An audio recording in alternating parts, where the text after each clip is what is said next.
very, very happy listening to the very deep argument of members of these green chambers. I will adopt the position taken by my colleagues. I will not bother to go through those points again, but just to add. Please, firstly, order. I take it that the position of the Vice President is an opinion. It's his opinion on the constitutional provision concerning appointment of the chairman of EFCC. However, and very unfortunately, that opinion has been upgraded by the government to be a position of the government of the day, and that is why we are discussing that issue today. Just to add to the points earlier made. Please, silence, please. Section 171 silence, please. applies to offices that will fizzle out with the life of the appointer, the president. If that office will exceed the life of that administration, it does not fall under Section 171. And the office of chairman of EFCC is tenured. And therefore, the interpretation of the vice president, it's with greatest respect, very, very wrong. We have seasoned lawyers here who have heard the opinion, and I would dare to say the fact that he's a professor does not make him the best. The age of Methuselah is not synonymous to Solomon's wisdom. The Vice President, with respect, is wrong in his interpretation, and we want to caution the government to tread with care. There are rules on interpretation of our laws. The courts are open. If you look at subsection 6 of 171, it's also clearly spelled out that any appointment made pursuant to paragraphs A to E of subsection 2 of this section shall be at the pleasure of the President and shall cease when the President ceases to hold office. What they are telling us is that the office of the chairman of EFCC is no longer tenured. Aside that, if you also go further, the Constitution has provided a general framework on appointment.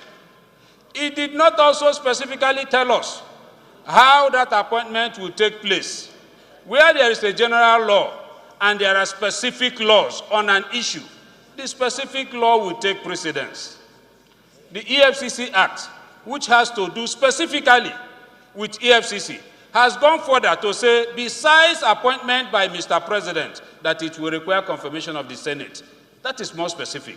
Even under the same Section 171, there are offices too, where the same Constitution says that though Mr. President will appoint, but it will not take effect until it is confirmed by the Senate. The EFCC law has brought the office of the chairman of EFCC under that same cloud, that it will not take effect until the Senate has given confirmation to that appointment.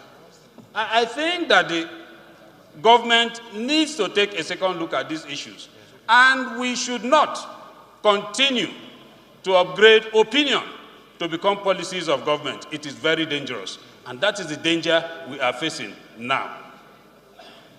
I wouldn't want to go on to say that this appears to be the character of the government of today.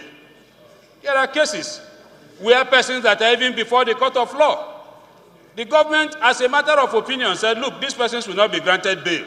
And we are aware that up till today, even where the courts have granted them bail, they are still in detention.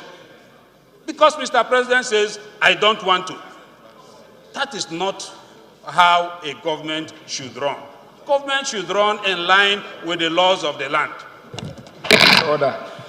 My dear colleagues, order, please. Again, I will want to restate that I am very happy with the position, the very informed position that this chamber is taking, and I want to urge the government that, look, government should be responsive. Listen to the opinion of people and seek for proper clarification. We are beginning to dovetail. Everybody is saying it. But when you see a man or a boy pointing at a particular place, if his father is not there, his mother is there. Nigerians are beginning to say that we are gradually dovetailing to dictatorship. And I think that the government of the day should look at it very seriously. The laws are very clear. Let us govern in line with the law. I support this motion wholeheartedly, and I urge all of us to support this motion and ensure that government is run in line with the laws that we have set for ourselves. Thank you, Mr. Speaker, for the opportunity.